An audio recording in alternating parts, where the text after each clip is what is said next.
Brian Hunt come up now and give us the another step in the evolution of foot and ankle surgery or treatment. All right, thanks, Mark. So I'm going to spend the next 5 minutes talking about some of the new things we think about when we're evaluating ankle sprains. And I think the key here is to identify what the injury is and the appropriate line of treatment. So I have no relevant disclosures. So we're talking really here about the inversion ankle sprain. So the lateral ankle sprain, the injury to the lateral structures. This is a very common problem, as was outlined in our previous panel. The majority of ankle ligament injuries are inversion injuries or injuries to the lateral ligamentous structures. It's the second most common injured site that we see in athletes, and we see it really most commonly in field and court sports. So it's something that anyone who treats athletes and active people needs to be aware of. So there are 5 things I want to go through that are important as you're evaluating the acute ankle sprain. Number 1, you need to understand the mechanism. In order to understand the mechanism, you have to know the anatomy. So the talus sits in the mortise with an oblique joint axis. That means that the anterior part of the talus is wider than the posterior part of the talus.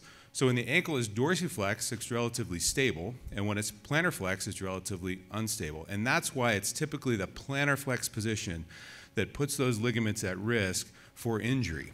And all 3 ligaments can be injured, and they're typically injured in that order, the ATFL, the CFL, and the PTFL, and all of them play some importance when we're talking about how we're going to manage these injuries and get people back.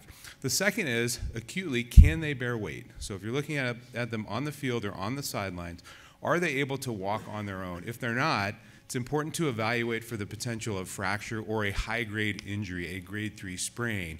I was always a little bit irritated by the word sprain in grade 3 because that's really a rupture. You've ruptured all 3 ligaments and often some of the capsules. So it's sort of a different animal than a true sprain. The ACL guys get rupture. We're stuck with grade 3 sprain.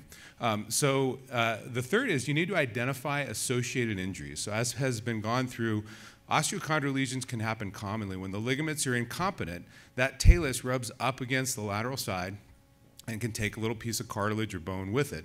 So it's important to be aware of that during your evaluation. Subtalar instability is important as well. As was discussed, the CFL is an important structure. Subtalar instability can create longer-term recovery and in some hands will change the way you're going to manage these surgically.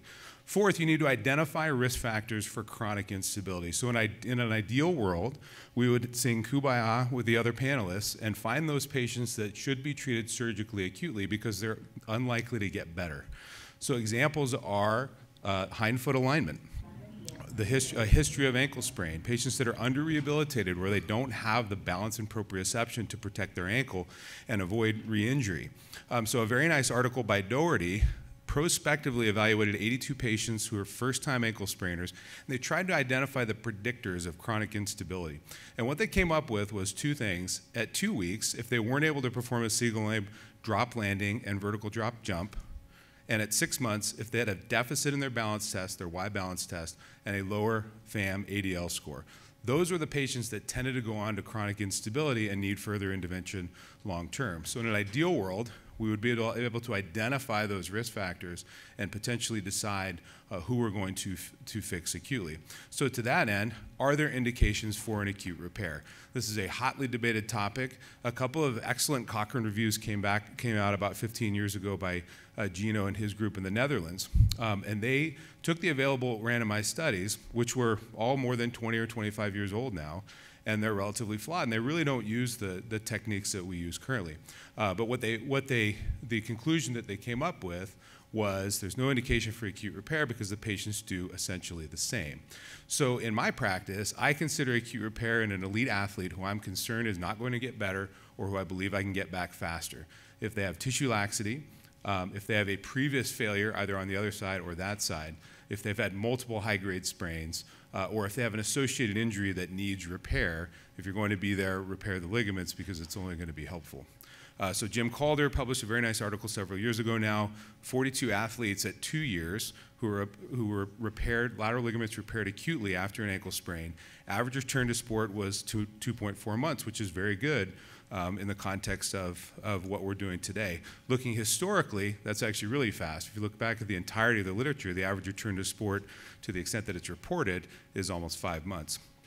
So in summary, these are the 5 things to keep in mind when you're evaluating an acute ankle sprain in order to help manage patients properly. It's important to remember that every patient's unique, and a successful outcome is going to come from recognizing the individual unique factors of that patient and that injury to make sure that you implement the correct and most helpful treatments. Thank you.